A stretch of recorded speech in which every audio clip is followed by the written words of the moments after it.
السلام عليكم، مرحبا بكم معايا في هذا الفيديو. مرحبا بالناس الجداد اللي انضموا للقناه، شكرا لكم بزاف. ومرحبا باي واحد كيشوف قناتي لاول مره يشترك، مرحبا به. هنايا عندي طلبيه كما كتشوفوا الكعبه حطها في السرجم باش ضربه فيها الشمس مزيان وتنشف دغيا. هاد الطلبيه كانت عندي مزروبه، ومع ذلك ولله الحمد قدرت نخدمها في النهار. يعني في النهار قدرت نوجد هذه الطلبيه.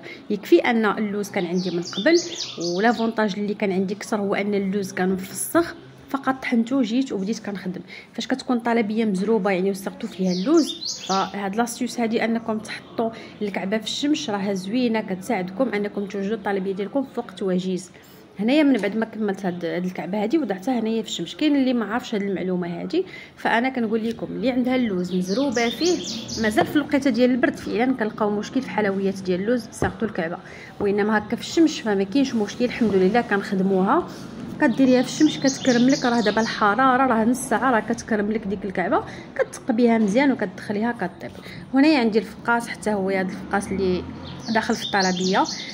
سبحان الله ما كايناش شي مناسبه ما كيكونش فيها الفقاس، سبحان الله. الفقاس هو تعودتوني كنخدمو معكم بكثره وكنوريه لكم بكثره. كانت عندي فيه حتى هو هاد الطلبيه هذه وطلبيه ديال الصابلي. كما قلت لكم هذه الطلبيه يعني الحمد لله قدرت نوجدها في نهارها. يعني بالنسبه للصابلي ما كانش عندي فيه بزاف، فقط واحد 80 حبه هكاك اللي عطات كيلو ونص في الميزان. درت 125 غرام ديال الزبده اللي كنضيف ليها كاس ونص ديال الزيت، كاس ونص ديال سنيده، وكنضيف 2 أو 3 ديال البيضات، معلقه كبيره ديال الكليكوز فاني. صافي كنجمع الخليط ديالي. من بعد كنبدا كنطلقو بهكا بالدلاك وكنقطع الشكالات اللي انا باغا. والكعبه هنايا كنوريكم السراجم عندي ضاربه فيهم الشمس، فهاد القضيه كتعاوني اون فوا كنسالي الكعبه كنوضعها في السراجم صافي. ما كنتعطلش، ساليت الكعبه كنوضعها كتنشف. لو كتري الكعبه عندي كتنشف صافي كنفيني. لا عندي شي فينيسيون، عندي شي شكل طايب واجد كنقادو في الكريطمات، كنوجد من هنا من هنا صافي. لا كوموند ديالي كتيسر ولله الحمد وكنكمل الخدمه. هنا كتشوفوا الكعبه. المهم القياس اللي تعودتوني كندير هنا، واخا راني شويه صغرتها لان هاد لا كوموند هاد العجنه هادي عفوا هاد الكعبه كانت السيده طالبه لي العجنه، بغات عجنه ديال الكيلو ديال اللوز ومعطى. هنا شوفوا اللوز كيفاش كيبان، العجينه رقيقه بزاف. انا كنخدم الكعبه بالطريقه البلديه ديال الزيت لان كتعاونك تزيدي ترققي ديك العجينه في يدك وتجي الكعبه. يعني اللوز في اللوز انا شخصيا ما كنبغيش ديك الكعبه اللي كتكون فيها العجينه باينه صافي. وهاد الصابلي بالنسبه لهاد الطلبيه فهي ديال السبوع ديال بنوته، ودرت هاد البابيون هادي في الغوز باش نمشي في داك لو تيم غوز ديال البنيتات. كانت عندي حتى طلبيه ديال البريوات، فالبريوات ما توفقتش نوريها لكم. المهم كما قلت لكم من قبل مع الاسف التليفون الريغليت عفوا اللي كان فيكسي فيها التليفون باش كنصور تهرست ليا، وانما الحمد لله راني صايبتها. فالفيديو المقبل غادي نشارك معكم طلبيه اللي غتكون بليزي طاب، يعني كيفاش اول حاجه بديت بها حتى لاخر حاجه والشكالات اللي خدمت. يعني كيف ما كتقول واحد الاخت الله يجازيها بخير، الله يعطيني ويعطيكم كوموند في كوموند. فالفيديو المقبل ان شاء الله غادي يكون كوموند حتى هوايا وغادي تشوفوها معايا بلي زيطاب. هنايا يعني الوقيته اللي كما قلت لكم اللي ديك الكعبه كتنشف كتكون في الشمس كتشمع، كنجي هكا عندي شي حاجه غنفينيها كنفينيها، عندي شي حاجه نفينيها واجده كما هادو عندي واجدين فدرت كنوضعهم في الكريطنات. هنا الطريقه باش كنستف هاد الصابلي كنخالف دوك لي بابيون، يعني كندير وحده لتحت وحده الفوق باش تجيني مقاده في ديك البنايه. يعني بحال كنبني واحد البرج باين يعني ديال الصابلي. ما عرفتش كيفاش غنوصل لكم الفكره باش ما يجينيش داك الكاطو مايل وبسهوله يبقى داك الشيء ريب، يجي الكاطو مخربق. يعني كما كتشوفوا البابيون كندير وحده لتحت وحده الفوق وحده لتحت وحده الفوق، بحال كنقاد ليه الميل باش منين كنوضع داك الصابلي وحده فوق وحده تيبقى هكا ياك مقاد، ما كيجيش مايل.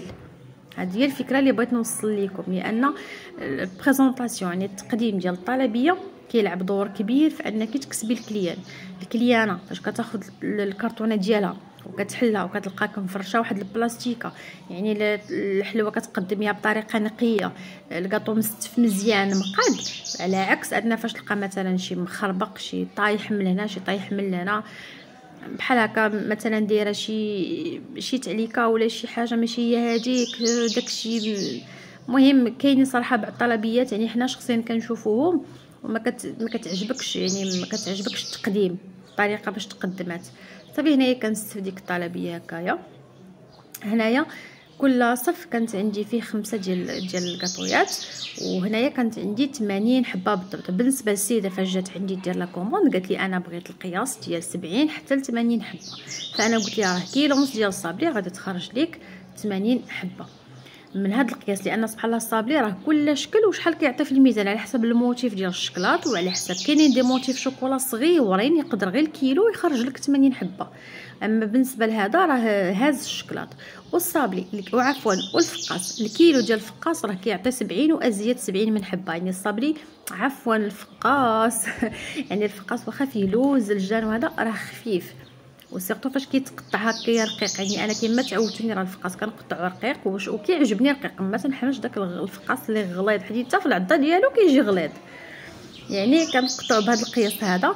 الكيلو ديالو راه كيعطي 70 وازيد من 70 حبه. وهنايا السريجمات كما كتشوفوا راني واضعه اللاطات ديالي كيتشمعوا مزيان في الشمس. في هذه الوقيته راهم عندي نشفوا.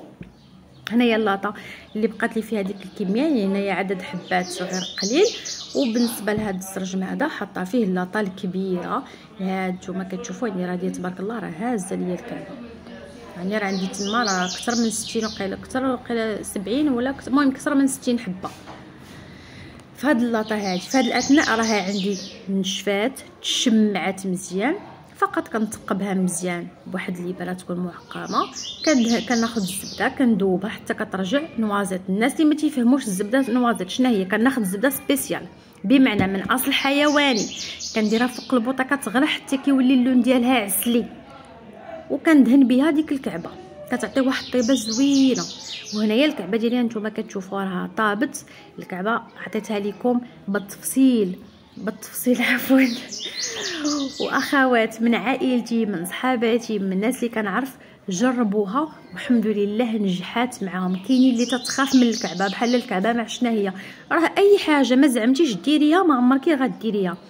بالعكس نتوكل على الله نشوف الطريقه ونستافد وندير.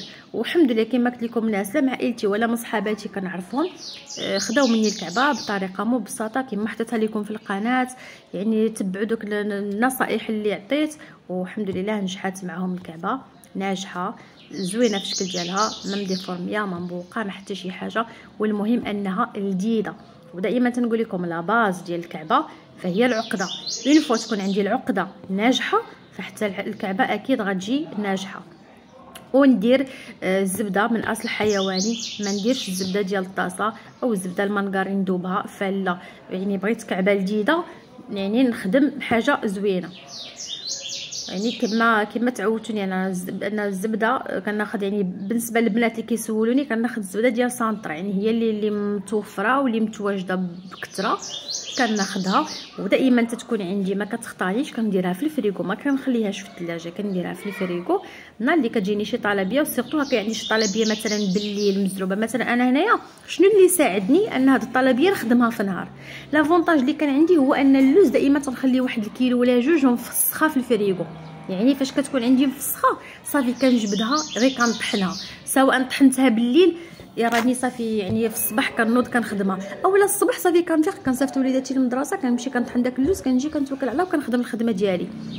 كندير لاطات في الشمس كما شفتوا كيوجدوا بسرعه. يعني الحمد لله كتقدري تخدمي لا كوموند ديالك وتخرجيها في نهارها يعني بلا ما يكون عندك حتى شي مشاكل. المهم سمحوا لي الا كنتو كتسمعوا شويه ديال الصداع بحكم ان السراج محلولين وهذا. الو هنايا الطلبيه ديالي راه هي واجده.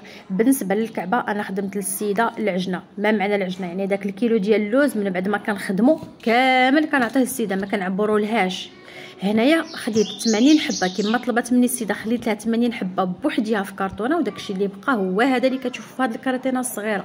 يعني بما ان عندها الصابلي فيه 80 حبه قالت لي حتى الكعبه خدي ليا 80 حبه حسبيها ليا ديريها ليا بوحديتها، وداكشي اللي بقى عاوتاني خليه ليا بوحديته صافي. وهنايا سميتو هذا الفقاس والصابلي. بالنسبه للثمن الفقاس والصابلي كنخرجوا من 80 درهم، والكعبه كنخرجها حاليا 130 درهم من الكيلو، 250 درهم من العجنه. دائما تنقول لكم كنمشي مع الوقت على حسب كان اللوز طالع حتى الخدمه كتزاد، كان اللوز نازل فكنطيحوا شويه في الخدمه باش هكا لا ضر لا ضرار الانسان كيمشي. فما يمكنش اللوز يكون نقص الثمن ديالو في السوق وانت غتخدمي الحلوه اللوز بواحد الثمن اللي طالع. فكانت هذه هي لا كوموند ديالي. ما تنساوش لايك، الله يجازيكم بخير باش تشجعوني. وكما كتقول واحد الاخت الله يجازيها بخير، الله يعطيني ويعطيكم كوموند في كوموند. فنتلاقاو في كوموند اخرى باذن الله. في امان الله، سلام.